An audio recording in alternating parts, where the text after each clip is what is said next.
Welcome to Track Tested Motorsports. My name is Jag. And I'm Boris. How you doing? And if you're new to the channel, you know, we're all about getting your own personal car out to the track, so check out some of our other videos. Now, Boris, I think this is our fifth Porsche that we reviewed. At least fifth. Yeah, this looks like Narain's 997.1 GT3. What is this? So this is just a base 2007 911 Carrera. And Narain's white GT3 is, you know, the polar opposite end of. And it's the same chassis, right? Same chassis, same interior, but obviously not the same engine, and the brakes are smaller, etc. But it's still a lot of fun. Now, why would I choose this Carrera over the GT3? What makes it special? Well, one of the things that makes it special is the fact that there's a back seat back there. Yeah, that's always a plus. Yeah, especially since you have 3 kids. Well, we can at least get 2 of them in there. Yeah, at least 2. That's right. You need to try that. And I think that's special. You know that I love mid-engine Porsches, but I'm seriously thinking about getting one of these older 911s with the back seat. And I like the older ones because, as you just did, Jag, you can just flip the seat forward. Go ahead and you can lower that or pop that back seat up. And as you can see, it's a pretty good sized back seat. Yeah, and actually jumped in here prior to recording, but yeah, I fit in there perfectly, except my head was touching the back windshield, but I'm about 5'10". Yeah, but your daughter, your 2 daughters would be very happy back there. Yeah. So that's one thing that makes it special, the fact that it's a sports car with a back seat. Another thing that makes it special is, go ahead and lower that seat down. Look at the bolstering on those seats. I mean, they're designed to hold you in place, which kind of speaks about the kind of handling this car can put out. And, you know, Jag, this car has 325 horsepower, which doesn't sound like much by today's standards. Yeah, but back 10 years, 13 years ago, maybe 15 actually. 15 years ago. Even by today's standards, though, if you consider the fact that it only weighs 3,075 pounds with a manual transmission. That's amazing. If it was an automatic, it'd be about 100 pounds more. But, you know, today's cars, I challenge you to find something under 3,500 pounds. Yeah, they just keep on adding weight, I guess, for all the safety regulations that are out there, crash testing, all that stuff. All that stuff, but, you know, with only 3,075 pounds, that engine will push this car to 60 miles an hour in about 4.8 seconds, and top speed's 177. Wow. What's special about these older cars is that, you know, when you consider the lightweight, the performance is there, and not only in terms of acceleration, but the lightweight helps you with cornering and braking. And then there's so many little things I can just talk about these for hours, but the practicality of them, we already talked about the back seat. There's space behind the back seat. There's a large trunk in the front. If you need to haul something on the roof, go ahead and flip up those little doors, as I call them. You can put a rack up here and haul stuff. Wow. You know, in Europe, people use these year-round. You know, since it's a base model, it hasn't been dropped like a GT3, so you got plenty of ground clearance. You can put winter tires on it. With the engine in the back, it gets great traction. And you can actually see the engine when you pop it. Yeah, you can still see the engine on this one, right? And it still has hydraulic steering. Wow. And they're just so much fun to drive.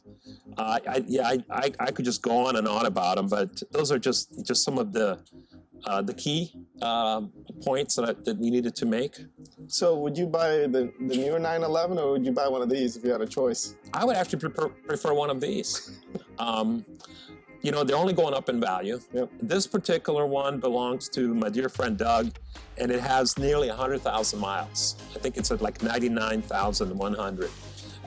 And as you can see, it's still in great shape. Obviously, takes great care of it. It still has no rattles. And it's a total blast to drive. Probably easy to work on as well, right? Oh yeah, that's a great point. I actually did a brake job on this one just 2 weeks ago.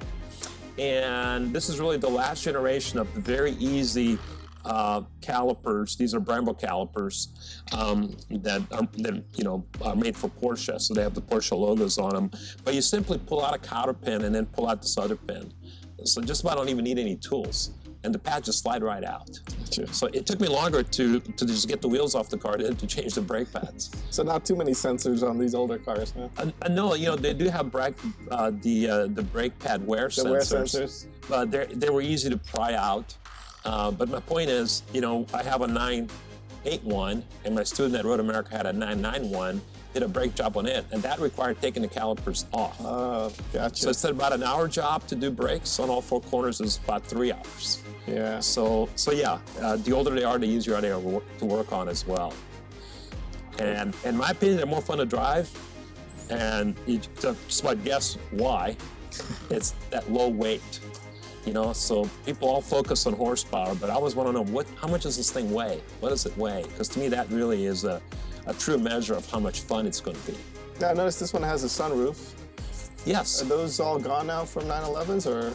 So you know, I'm starting to think that sunroofs were standard on the 997s because I haven't seen one without it. Even the Reigns GT3 had a sunroof. That's right. Yeah, the 996s, you never see sunroofs, or it's very rare. But on 997s, they all seem to have sunroofs. But I like sunroofs. Yeah. You know, if I can't have a convertible, it's the second best. And, you know, let's face it, there's no reason for sunroofs. Sometimes you have to escape through the roof. You know, I hope not, but... Like, well, if there's a flood. So sunroofs are good for a number of reasons. I know they add a little bit of weight. Yeah, I think in my M3, I've opened the sunroof about twice. I'm not a fan. But it's good to know it's there just in case you need it, yeah.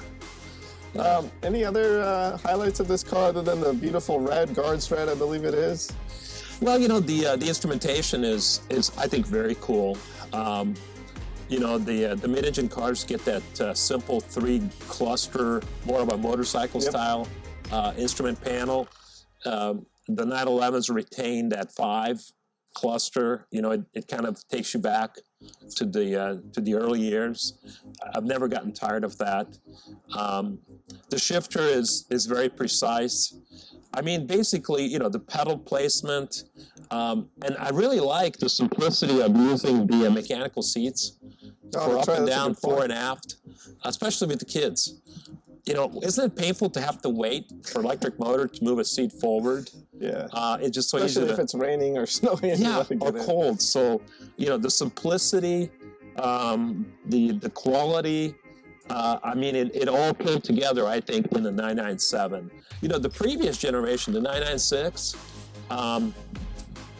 they're just not as popular. I think part of it's just the styling. They're becoming more popular because these have gotten so expensive. Yeah. But with the 997, I think everything came together: the performance, the aesthetics, and that's reflected in the prices now. So it's a bit too late to buy them because they've gone up in value considerably, and I think they'll continue to go up. How much can you get one of these for now with?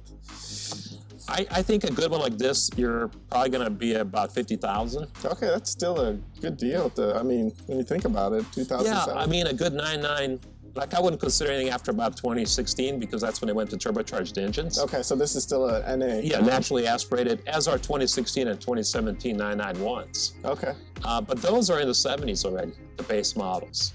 So this is, you know, $20,000 is considerable, but you know, it's still an expensive car. For one with nearly 100,000 miles, and what did you calculate, 15 years old? Yeah. Yeah. It's beautiful.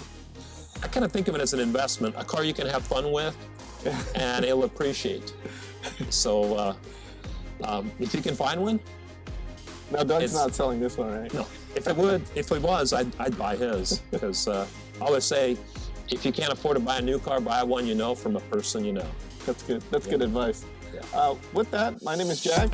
I'm Boris. We'll see you next time.